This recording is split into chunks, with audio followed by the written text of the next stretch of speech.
Today we're gonna continue with our young female and fierce entrepreneur narrative, and today we're gonna be talking about digital twins.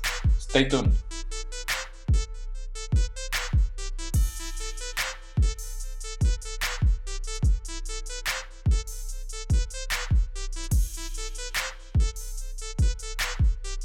Welcome, Raton. How are you doing? I'm doing good, Tayde. How are you?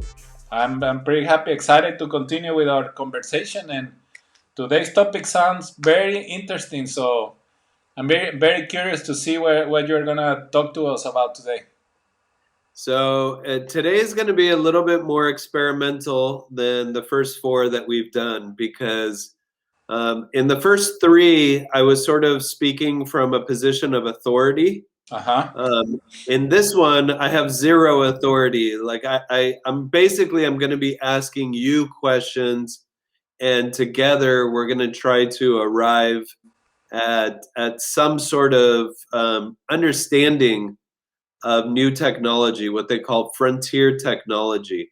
Okay. And the only thing that I will do, though, Tayde, is I'll just let you know that this came about because, you know, when I talk with the Latina businesswoman that's a part of our new Latina young female and furious narrative, she started asking me very complicated questions that I'm going to start asking you. And they were mostly along the lines of, she says, well, look, you know, I have my website set up. I have my digital storefront on Uzbek.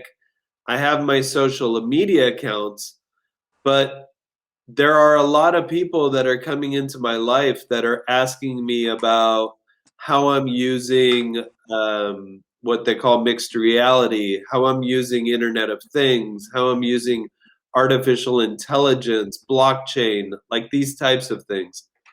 And she's asking me for advice on how to incorporate that into her business. And so let's start with a sort of a history as I just learned it from Dan Mapes in a Zoom that I was in this morning. You know, he's a futurist. He was talking about what he calls the spatial web. And he said that essentially, you know, the World Wide Web was invented in 1970. And at one point in 1970, there was one computer at a university. And today, there's something like, don't quote me on this figure, but there's something like 40 billion computers that are interconnected together. Okay? So let's just start by going sort of time capsule. And Tayde, do you remember when you got your first computer? I kind of do. I think it was in 1996, an HP. Okay. And why did you get it? A school. Basically for desktop processing, like writing things on Microsoft Word? Yeah. And so now, what is that? Like more than a decade later, right? Yeah. Almost two. What do you do now on your computer? Well, I run my business on it. Okay. So, but detail for me, like how you went from writing I documents. went from writing papers, you know, for my school projects to pretty much connect with business leaders across the world and conduct business transactions online, and oftentimes with folks that I have never met in my life before. And you're using video a lot, right? Lately, yes. Mm-hmm. And you use audio a lot, right? Mm-hmm. And so you've evolved in how you use a computer over the last decade, would you No, say? for sure. And until this day, I think that I have more power on my phone and my computer that that I actually use. You Can know, you itemize how many instances of computers you have on your body right now or near your body? well, I have my Mac and my iMac, and I have my smartphone. You also have like a watch, don't you? Oh yeah, my iWatch. Okay. And then if you were to just guess as, what all of this is doing for you, could you guess? Well, yeah, I'm making a living out of these devices. I mean, it's like I said, this is how I run my business, and now with this pandemic, they have become even more relevant to me than before, because before the pandemic, I could handle, one-on-one meetings and close some business that way. Now it's been all digital since the pandemic started. Okay. So when these futurists talk about that, the words that they use are there are two words that are specifically used. The first is productivity, and the second is efficiency. And so essentially, what they're doing over the course of the last 50 years in computation is they're trying to find ways to increase productivity and also efficiency. Mm-hmm. And so um, he takes us through, sort of the evolution of what was the protocols of TCP/IP to HTTP to secure HTTP to something that they now call hyperspace transaction protocol. And that's where they believe that it is possible to have hyper integrated, ethically aligned, and adaptive networks of humans, machines, and artificial intelligence. I currently do not use HSTP. I just heard about it for the first time this morning, and so I'm bringing it up now without knowing much about it. Okay. Okay. So then they talk about, the sort of the evolution of computers where it went from email being, sort of the first use case, and then going to Web 1.0, which was where you had browsers and you had websites and you had servers, to Web 2.0, where you have things like mobile touch, applications, and cloud servers, to what now they're calling Web 3.0, which is all that mixed reality, artificial intelligence, blockchain, and really edge technologies. And so let's start there. Do you have any familiarity with artificial intelligence? But I mean, just general, just because um, I mean, in our line of business, in the coding, for example, just to give an example of how we are using it, I mean, we're trying to use some artificial intelligence in our platform. The same with blockchain, right? Because we have an e-wallet, so we've been coding that technology in our platform. But besides that, like if you're asking me, like if I'm really up to date with everything that is happening around AI, I mean, I'm just in general terms aware of some of the latest trends that are happening in the industry. But I mean, Okay. it's very advanced what is happening, and what you see in e-commerce, for example. Like I mean, Amazon has a lot of artificial intelligence in the platform, and pretty much all the big ones that we use, like Facebook and uh, Alibaba. I mean, just I'm just thinking about marketplaces that I get to research a lot just because in the industry that we're in. Okay. So if you remember back, she's using Portal to connect the chefs of Baja California to the world. Okay. And she received a request last week that was to put a portal into an airport.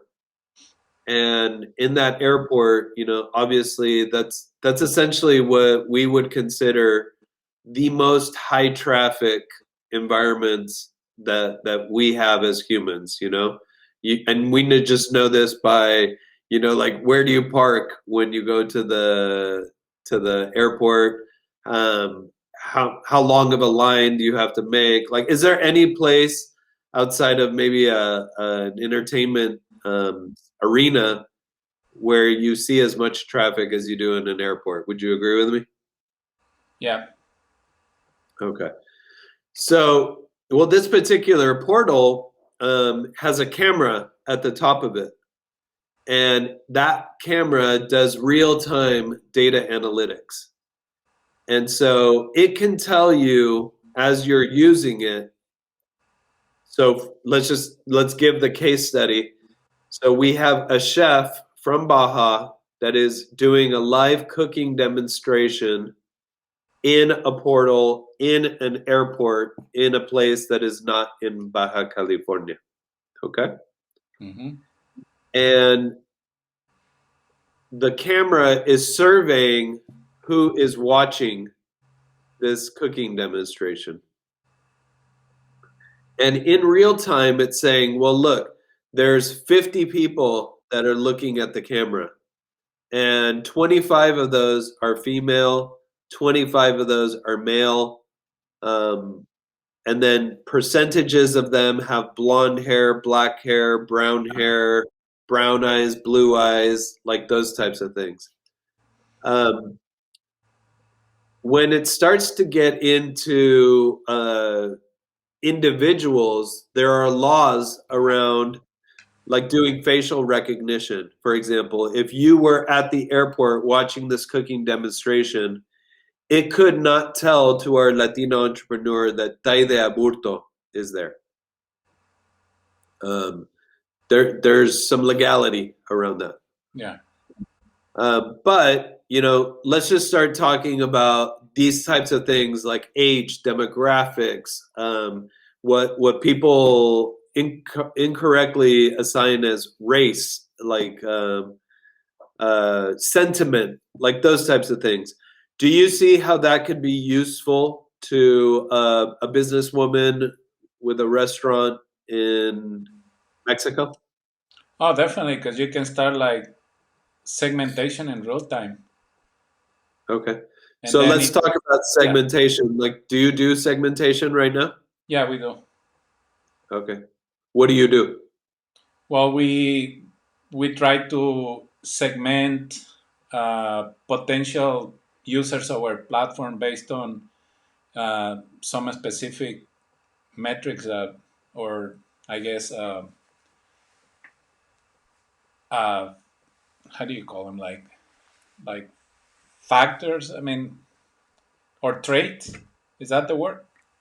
I mean, Okay. Well, tell me more. Tell me more. try to say it in Spanish, but it's Dilo en español. yeah, no, we segment our uh, target audience based on some specific information that we know that it's gonna be that the message is gonna be more relevant for them because of everything that we have learned over the years by serving that demographic or that Okay. segment. So I just did that for a voting project where they said, look, the majority of people who actually go out to vote are 50 years and older. They are registered to vote. They are informed by some sort of media channel. Um, they start to like break down, do segmentation on who it is, and so then if you are doing a voting project, it's easier to spend your time on that type of people as opposed to spending a lot of time on people who don't vote, and even though you wish they would, it's too complicated to get them out Yeah. to the voting booth, right? And so when you start thinking about Mexican food, and because we know that this is a business that is for the distribution of Mexican food, do you think that you would be able to do segmentation on who might like Mexican food or what type of Mexican food they might like? Yeah, no, for sure. I think you can segment it based even on what even like what level of spiciness they like on their Mexican food too. Yeah. So all of these things are what she's getting into, right? This type of segmentation. Instagram is a really interesting platform because I don't use Instagram at all, but what I do is tourist in Instagram, and for the most part, like with the exception of my wife, like I think I follow 40 accounts and 39 of them show me pretty pictures in Mexico, like so even somebody with very basic segmentation knows that I'm interested in nature, I'm interested in animals, and I'm interested in Mexico. Yeah, And really, those are the three things that interest me the most. yeah, Well, probably with the fourth of being music. And culture, right? Like music, literature, film, like those types of things. Like that is a very, very well done segmentation of what my tastes are all about. yeah, And so if they knew me well enough, they would know what to put in front of me in terms of food that I would be interested in buying, right? Like I've seen here in the United States, like Tayde, have you ever seen something that's called a chimichanga? yeah, So, like, if somebody were segmenting me and marketing chimichangas to me, they're really dumb marketers because they should know that I'm not going to eat a chimichanga. yeah, However, when my friends from Morelia do posts on their platforms about aguacates, and I'm a fanatic about aguacates, like there's a whole world of aguacates that I don't even know about, like in certain parts of Asia and probably even certain parts of Mexico with heirloom aguacates. Um, and I would pay to taste aguacates from all over the world. I would yeah. absolutely pay. And so, all of these things are really important to business people. But what does end up happening, and this is where I'll push it back to you a little bit, is she's just one human being. She can only do so much. You know what I mean? And so what ends up happening is most entrepreneurs, especially when they're sole entrepreneurs, they end up saying, "Well, how do I clone myself? Like, how do I put myself in different roles where I'm the the CEO, the CFO, the CTO, like all of these roles is not made for one individual." So, how was it for you when you began to think that your business would be better if you had digital twins? Well, if you, when you start your business, you have to wear all those hats. You know, whether you like it or not. One is because you don't have the resources to have all those people in your team. So you have to figure out a way to learn as fast as possible. You know, if like I'll give you an example. Like I was forced to learn about cloud computer and infrastructure in the cloud and everything that it has to do with managing servers because we have to have our own servers in the beginning for different reasons, right? At that time, we were dealing with a lot of classified information, actually, for some like political campaigns. That's how we end up buying servers in the beginning. That was in 2004, 2003. We moved the servers to the US in 2006 because it was faster and connectivity wise, security, everything was better having them in a colocation center here than having them in my mom's home in the beginning, then in a little office in Morelia, right? So I was forced to learn all that, not because I wanted to, it was just because I was part of that process. But and I can tell you that most of the business owners that I work with, they are forced to learn stuff that they never thought that they were going to be learning, and especially like anything that has to do with technology. And that's why there are so many Latinos in our community that don't want to go through that process, because oftentimes it's overwhelming and it's very complicated, and they prefer to just keep selling their stuff the way that they know, the traditional way, instead of trying to understand why I need to like find three ideal customers for my business, describe them to perfection, then use those profiles to run a ad campaign online, whether it's through Facebook, Google, or whatever. I mean, the whole process can be a little overwhelming for many. And if you don't have someone in your team that can handle that, you prefer not to do it. And then Absolutely. when you go out and try to hire someone just because there is a lack of understanding on everything that is involved in this type of campaign or processes. Let's say like your website is growing and now you need to move to the cloud. Like the whole process from transitioning to a traditional hosting service like GoDaddy to moving to Amazon Cloud or Google Cloud, you have to have an understanding of how you're gonna make that transition. So it's not that simple. And if you want to hire a consultant, maybe there are going to be some consultants that are going to overcharge you just because you don't understand. And they're going to be like, oh, you need to do A, B, C, and D. But in reality, you only needed A, right? So the lack of consultants that do a good job for the right price in the marketplace, I think from my perspective, is what is stopping, especially Latino businesses, to be more active in the digital economy. In one ideal world, if we will have all consultants with integrity and values and stuff that know their stuff, you will be dealing with folks that they know exactly what to do and they will be charging a fair price for what they are doing for you. Sure. But we don't live in an ideal world. So that's why I think it has taken us so long to transition from traditional way of doing business to a more of a hybrid model, which right now is happening faster than ever before because of the pandemic.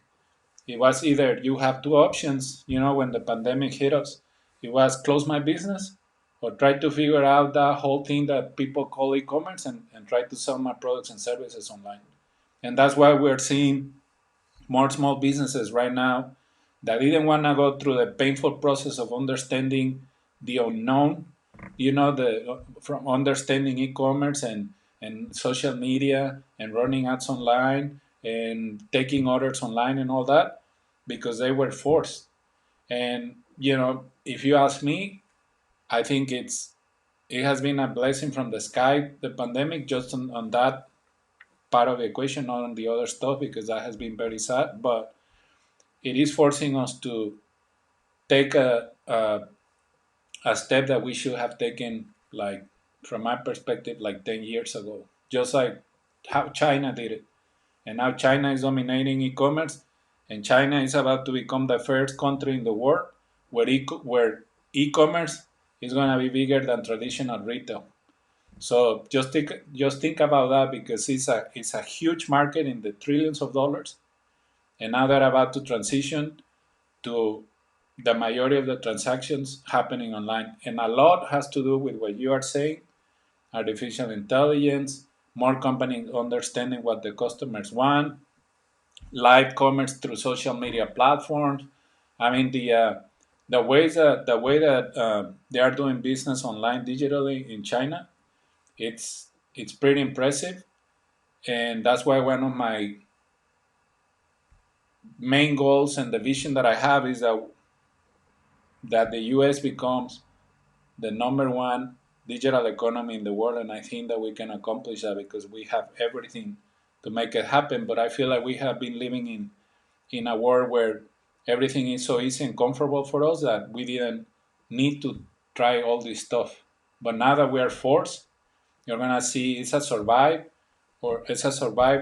decision that you have to take. You either do it or you're gonna be outcompete by even little guys. The new generations are understanding all this technology really well.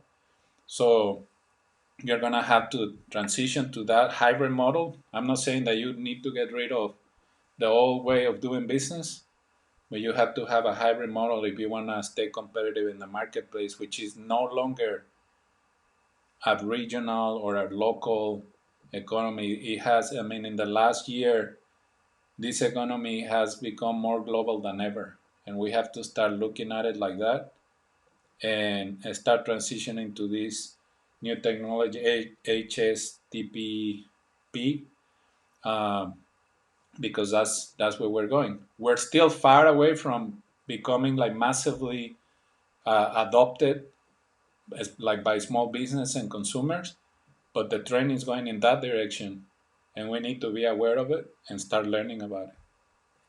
Absolutely, you're absolutely right, and I was going to mention that as well. Is this concept of competition? What we've seen very, very clearly through what they call globalization is that there's always going to be a corporation that is better resourced to go into your market if you're an entrepreneur. And so, but what a corporation cannot do is really be nimble, really make decisions quickly, really make decisions that you can implement overnight, right? Right? Corporations just simply cannot do that. Yeah. And so, as you begin to compete in this globalized world with resourced corporations in China, in Europe, in Africa, like the level of competition is going to be outrageous. And Mm-hmm. so the more digital twins that you have out there helping you to capitalize and monetize and transact, the better off your business is going to be. So that was just a little flirtation with the concept of digital twins and with what they call the spatial web. No, very interesting. And like I said, we need to start uh, becoming more aware of all these new technologies that are happening, and especially in our industries and in our markets. I think right now in the B2B world, AI is more advanced than in the B2C, but it's going to happen. I mean, the platforms that we're using for promoting products and services, like some of the top marketplaces in the world, they're already using it, and eventually there are going to be a lot of basic codes that you are gonna be able to integrate into a small business website or a home-based business website, and it will have a lot of these components that we talked about earlier. The artificial intelligence, electronic wallets that are coded through blockchain technology, more digital payments that are gonna be happening. So I mean, just look at the price of Bitcoin and stuff, and it's crazy. All those new coins that are becoming massively used by consumers. When you have a guy like Elon Musk that now he says, "Hey, I'll take Bitcoin for Tesla," and buying or actively participating in that uh, environment, that's where we're going. And I think at some point there are gonna be a lot of businesses that are gonna start accepting all these digital coins just like traditional money. Yeah. Well, and it's not just digital money, but like I've had conversations with people where I said, how much money is in your wallet? And Yeah. and they'll give me the figure, right? And Hmm. I'll say, well, on my desk, I have that much money in gold and silver and other types of precious metals. I guarantee you that when we talk in 10 years, you're no longer going to have that paper money. that you have right now, and my gold and my silver and my precious metals are going to have appreciated over the next 10 years. Yeah. And so that leads back to an idea that we had on the first show, which is cumulative advantage. Like, what do I want to hand to my 3-year-old son when he's 13? Do I want to hand him appreciating assets or depreciating assets? Hmm. And obviously, I think the answer is clear. But we'll go on next week, Tayde, with more from the telenovela of our young female and furious entrepreneur. No, for sure. And if you buy like 40 acres of avocado and you leave that to your son, trust me, he'll be doing fine for the rest of his life. Uh, Eso sí me gustaría. All right, Sergio, Ratón, Ratón, thank you very much. Always a Gracias, pleasure, my friend. Tayde. Take care.